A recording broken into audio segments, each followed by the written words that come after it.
Hey everybody, Ted here. So somebody asked me to make a quick video about the situation in Ukraine. So I'm going to go ahead and talk to you a little bit today about what's going on over in Ukraine. I really don't want to get into the tactical situation because that is rather dynamic. Keep in mind that we're talking mostly about a land conflict if any conflict were to break out. And also because the Russians have rail, motor, airborne forces, things of that nature. It can change very quickly, and I'm not really well versed on the tactical situation, and I don't want to comment on that based on my background, and I don't want anything to be construed as the position of the U.S. government or the position of the U.S. intelligence community. But I will just talk to you a little bit about how I'm framing this in my mind, things I'm looking for.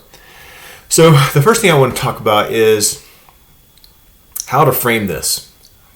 And Americans do not like to think of things in terms of ethnicity and race and religion and many other aspects, many other variables that are very politically incorrect in the United States.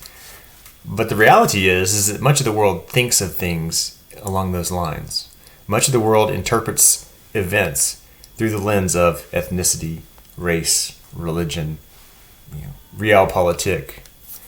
And so there's a book I read many years ago called The Clash of Civilizations and the Remaking of World Order by Samuel Huntington. Huntington was one of America's preeminent political scientists. And when this book came out in the early 90s, after the collapse of the Soviet Union, it was a bit controversial because Huntington said that the future of the world will be based on those things, race, ethnicity, not so much economics or grand ideas. And Huntington he went to a lot of places in his thinking that modern scholarship ignores, and we ignore that to our peril, because Huntington talked about things such as race, religion, ethnicity. And so in Huntington's book, he talks about that we need to understand that the Cold War is this remarkable departure from the pattern of human history, where you had this bipolar conflict between the United States and the Soviet Union. You had good guys, bad guys, white hats, black hats. Traditionally, that has been a criticism of American foreign policy. American foreign policy tends to be rather moralistic, idealistic, sometimes not always grounded in reality. And then the other thing is, and I've heard this from many of my friends I've served with overseas, people who are from other countries, is that Americans always like to give a face or a name to the problem. So when we think about Al-Qaeda, we think of Osama bin Laden, or we think about ISIS or something of that nature. We think of Abu Musab al-Zarqawi. We don't necessarily think of it in terms of the root causes, kind of the context that gives rise to these issues. And so I think right now a lot of people are like, oh, it's Putin. Putin's the bad guy. Well, yes, Putin's not a good guy. He's kind of like a James Bond villain. But he is certainly, by our standards, an evil man. But it's bigger than that. There's a context here that I think even if Putin weren't in the picture, you'd still see some type of conflict among these states. And so we'll be talking a little bit about Russia, Belarus, Ukraine, and maybe Poland, Latvia, Lithuania, Estonia, and NATO. So back to Huntington. Huntington says that the world order is based on civilizations, and that successful foreign policies understand these civilizations. And so he breaks it down, you have Western Christian civilization, and that would be the United States and the European Union. Then you have Orthodox Christian civilization, and that is Russia, Serbia. Okay, remember he wrote this about the time of the Yugoslav wars in the early 90s. You have Hindu civilization, that's India. You have, he talks about like Catholic civilization down in South America, and I think he goes into Buddhist and Taoist and others, and he kind of breaks the world along these lines of civilization, and they tend to run parallel to geographic locations as well. Something he says, though, is that there's always this one country, one or two countries, or maybe a small group of countries that rise to take command of their civilization, and they have the diplomatic, informational, military, and economic strength to keep order within their civilization, and then also to relate to, negotiate with, and to be the intermediary of their civilization with other civilizations. So, for instance, the thing he points out is that let's think about World War I. Okay, Archduke Ferdinand was an Austrian. He was assassinated by Gavrilo Princip, a Serb. Serbs are Orthodox, Austrians are Catholic. Austrians are ethnically Germans. Serbs are ethnically Slavs. And so what happens is you have Austria-Hungary, right? But Germany steps in. Germany takes, hey, we're the core state. And then you have Russia. Serbia goes to Russia, and Russia backs their Orthodox friend, their Orthodox brother, Serbia. And then, of course, it became this war between, the Germans, ethnically Germans, and then, of course, the Slavs, the Russians, the Serbs, and then within that you have these, this Catholic and Lutheran civilization here in the Germans, and then, of course, you have Protestant and Catholic to some extent, Great Britain, France, and others. And so it's a really great book. I'd highly recommend everybody read it because he really makes sense of the world, and I think he taps into a lot of history to actually help us understand that what's old is new. And that, old school worked because old school is good because old school worked. Old school explained the world. Something he does highlight, though, is that Islamic civilization, he said there's no core state in the Muslim world that has diplomatic, informational, military, and economic power to regulate relations and also be the intermediary between other civilizations and the Muslim world. And that's a great point. I can talk about that at another time. But the reason I mention that is because Huntington talks a lot about anywhere you have a civilization and it abuts another civilization, you have fault lines. And those are the points of conflict. That's where you need to look for conflict and worry about stabilizing it. So, for instance, back in the 90s, you have Croatia and Slovenia are Catholics, right, in the old Yugoslavia. And then you have Serbia and Montenegro, they're Orthodox. And then you have Macedonia, Orthodox. And then in the middle you have Bosnia, Muslim. About a third, 40% Muslim. They were the plurality in Bosnia and Herzegovina. And so what happens is you have these fault lines, and this is where the conflict emerges. That's what we see with Russia. Something I think people need to understand is that Russia, when you talk to a Russian about foreign policy, Russians see the world not in terms of political interests like we do. They see it in terms of civilizations. So to the average Russian, or historically in Russia, Russia has no, Russia's not like the United States. Okay, Russia's not blessed with two big oceans on both sides and really friendly neighbors to the north and south. Russians look around and they see themselves surrounded by enemies. To the east, they see the Chinese. To the south, they see the Muslim world. And of course, to their west, they see the non-Orthodox Christian societies. So they see the Chinese, and they see a country that's growing very quickly, that needs resources, and Russia's blessed with resources, remarkable resources, oil, agriculture, minerals. To the south, they see the Muslim world, and they see that is growing as well, and they worry a lot about Islamic fundamentalism coming in from places like Chechnya, Dagestan.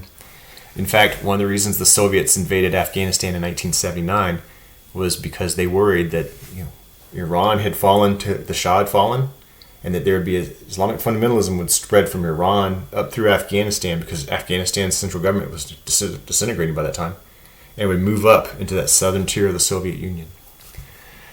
And then they look to the west, and what do they see? They see modernity, what we call modernity. They see democracy, pluralistic democracy. They see a lot of threats to their traditional way of life. Okay, I mean, in Russia, there are laws that prohibit gay marriage, prohibit certain types of things that are really hot button social issues in the United States are not questioned in Russia. The traditional ways rule, and Putin has made that a big pillar of his power, of his continuing power, which he's been in power pretty much 20 years now. So the Russians look around and they see this. That's how they view the world, and they're afraid. Okay, Russia has very few barriers to invasion. It has the Ural Mountains in the middle, which work, but it has a lot of space. And so they look around, they see danger, they see threat, they see growing populations, and they see an influx of information that's challenging their systems.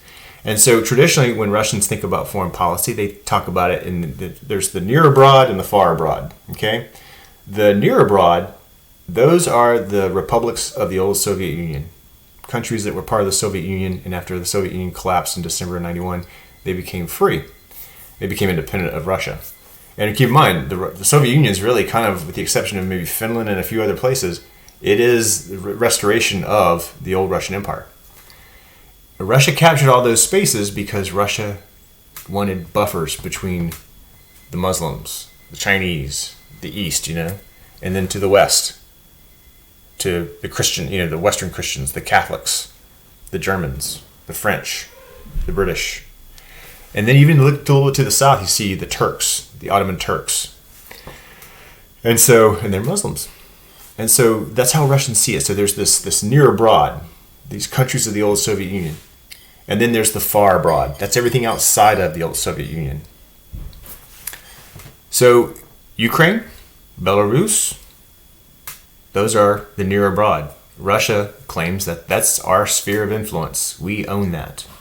In fact, Kiev and Rus in Ukraine is where Russia began. It's almost like Kosovo is to the Serbs. It's a place of immense cultural, social, and spiritual value. The Russian identity is not in Russia, it's in Kiev. It's in Kiev and Rus in Ukraine. The word Ukraine means frontier, border. And so the Russians have this fear, and Putin capitalizes on that fear. And I think even if Putin weren't the leader, whoever would be the leader nowadays would look around and have similar objectives. So you may ask, well, where's NATO? What about NATO? Well, Russia sees NATO as encirclement. So, NATO was created in 1948, 47, 48, I guess it was, 49. And it was an American idea. George Kennan, an American ambassador, member of the State Department planning, I believe it was, wrote the X article, which is a great read if you want to understand how the Russians think about foreign policy.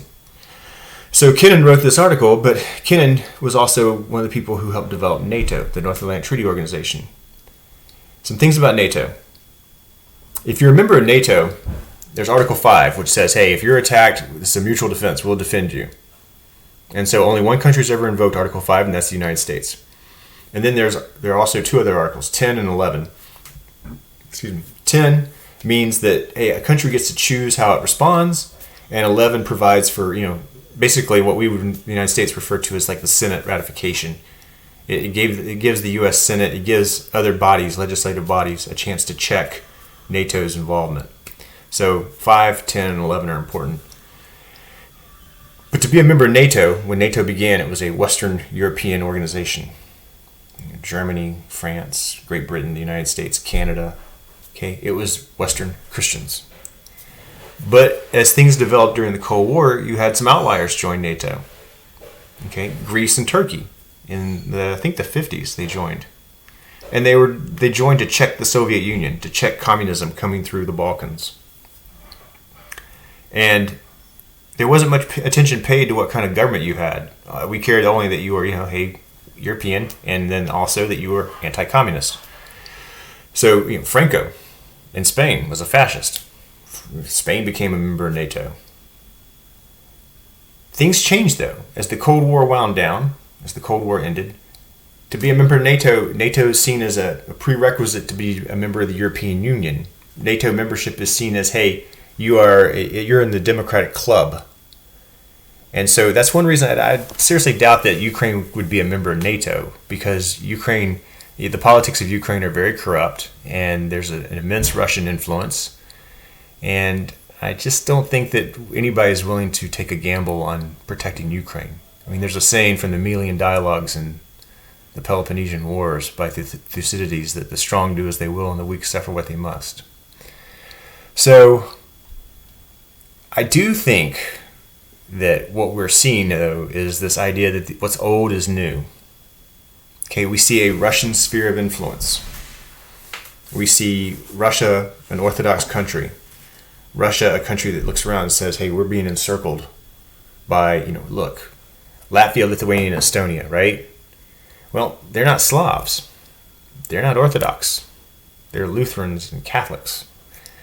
I think they're Finn. They're ethnically related to the Finns. So they were part of that's the near abroad. They're old Soviet republics. Where are they now? They're members of NATO. The Russians look at Poland. Okay, once again, Western Christian civilization, Catholic. A place that's been in much of Russia's sphere of influence for its history. And yet, what's Poland? A NATO member, a NATO ally. So to the Russians, they see this and they say, hey, at the end of the Cold War, we signed the Conventional Forces in Europe Treaty with the Americans. And now the Americans have defected from that. And when I mean defected, it means that we found a way out. And what it means, to give you an example, there's this idea of a NATO standard. To be a member of NATO, you have to have certain democratic institutions. You have to spend a country has to spend a certain amount of its money, of its GDP. I believe it's about 2.5% of its GDP on defense. And so it's a great deal. I mean, it's a good deal for that country because it gets that mutual defense. But also, it's that ticket to, hey, I'm a democracy. It carries some cred. And so the other thing it gets an influx of Western arms and training. So you could bring your country to a NATO standard. And the Russians see that and they say, hey, yeah, those aren't American forces. Those are NATO forces. They're in Latvia, Lithuania, Estonia. Those are the Poles. Yeah, they're Poles, but they're NATO forces using American weapons, British weapons, French weapons, whatever. And that's the way the United States is getting out of this Conventional Forces in Europe Treaty. We're being surrounded. They're tightening this noose around us, around the Russian people. The other thing is that there are Russians who live in these places like Latvia, Lithuania, Estonia, Belarus, Ukraine. And the Russians these borders are artificial to them. Okay? If you ever get a chance to read the diaries, Khrushchev's diaries, Khrushchev spent a lot of time in Ukraine when Stalin was in charge. And there was a terrible famine there. And Ukrainians remember this. But they also remember how the Soviets moved ethnic Russians into those places. And the Russian government sees itself as we're protecting all of Russians. Okay, regardless of where they live in historically Russian-dominated regions within our sphere of influence. It's complex. The other thing I would offer to you is that I think Putin, outside of these traditional Russian interests, also sees this as a way to distract people from their domestic problems. The economy of Russia is on life support. Okay, it's reliant on oil and the oil industry, oil revenues, mineral revenues, and those are collapsing. The other thing is that Putin himself has been in charge almost 20 years. And if you look at the United Russia, his party, keeps winning smaller and smaller percentages of the vote. And then they can't block the information. Okay? Just like, hey, they have no boundary. It doesn't have borders and, really great mountain ranges and oceans like, the United States has oceans. Well, Russia, what they can block is they can block information. Conversely, the United States, we can't really block information. So if you want the Achilles heel of the United States, it's our information infrastructure. We're one of the most tapped in society on earth. That's one of the reasons, you see so much hacking against the United States, or you see, things coming out from, Russian propaganda or whatever interfering with our elections. So the Russians, I think Putin looks at this and he realizes this is a chance for me to distract my people from a problem. Just like he did back when he retook Crimea. Crimea was Russian. Khrushchev gave it to Ukraine when Khrushchev was in charge of the Soviet Union. When Russia invaded Georgia, I believe it was back in 2008, they did so under the pretext of saying, hey, we're defending ethnic Russians who live in Georgia. And the Russians will tell you, well, Georgia joined us back in, I think, 1801, something like that. And they joined them because Georgia needed to be protected from the Ottomans, from Muslims. And that's how they think. This is a traditionally Russian sphere of influence. This is, Georgia's within our sphere of influence. We have historical rights to this area because they see it as a conflict among civilizations. So In fact, one of the first things the Russians did when they invaded was they destroyed those things that were compatible with NATO because the Georgian military was modernizing. And so it's complex to explain how Russia sees it. It's multifaceted, and I'm not going to be able to do it in 20, 25 minutes, but I'm going to give you a few more things, and I'm going to take any questions you may have. Send them to me. I'll be glad to talk to you about this more. I mean, it's just a very complex and rich subject. The United States, what's our piece of this? Okay. When Ukraine and when the Soviet Union collapsed, all these countries had these weapons. They had strategic bombers. They had nuclear weapons. The United States struck a deal. The United States and Great Britain told Ukraine, if you surrender your weapons, if you give up your nukes, only Russia took possession of a lot of the nukes of the Soviet Union, but there were these outliers. The United States and Great Britain promised to protect Ukraine. We gave them an assurance that we would protect them. Nuclear weapons are a great deterrent. And of course, we know that we have not fulfilled our end of that deal. In my opinion, I think we haven't. I mean, in 2014, when Putin decided to take Crimea, the United States put sanctions on Russia. The Russians don't understand that. These people, they understand. I'm like Churchill about it. Russians understand strength. They understand power. And so that's the first thing. The second thing is I seriously, I think the United States, we've done a lot since 2014 to equip the Ukrainians, to give them, better equipment, better training. I think it was also somewhat of a wake-up call for Ukraine. So we have a historic obligation to them because we struck a deal. The credibility of the United States is on the line. And I think, about since August of this year, in events in Afghanistan, I think our credibility is in trouble. And so I don't want to predict or speculate as to the future, but there are these bigger issues here, these bigger issues of civilization, ethnicity, of culture and identity. Make sure I got everything. I'm sorry, I don't mean to be rambling, but I want to make sure you guys understood this concept of near and far abroad and how the Russians see things in terms of, they don't understand the world like we do. America is an exceptional country. We're blessed. We have great oceans and great resources. Other countries don't have those things. The rest of the world lives in a degree of insecurity that's unfathomable to the United States. So those are just a few points. I'll post this. Let me know if you have any questions. I'd be glad to answer them. I just wanted to make this on the fly because things could change very quickly in Ukraine. We don't know. But I'm certainly hoping and praying that cooler heads prevail and that there's no conflict. I wouldn't put it past Putin to not do something, though. Okay? And the reason I say that is because Putin's regime is in trouble. Strong men like Putin, those regimes are inherently precarious and fragile. And so I think he's doing this, because he wants to shore up Belarus. He wants to shore up his position in Russia domestically. And the last thing I'll say is this. I want to just touch this quick point. So many countries in this world have they have no barriers to invasion. They have no mountains, no oceans. They have none of the remarkable barriers, the remarkable gifts the United States has that protect us. Conversely, the United States, our greatest weakness is our information.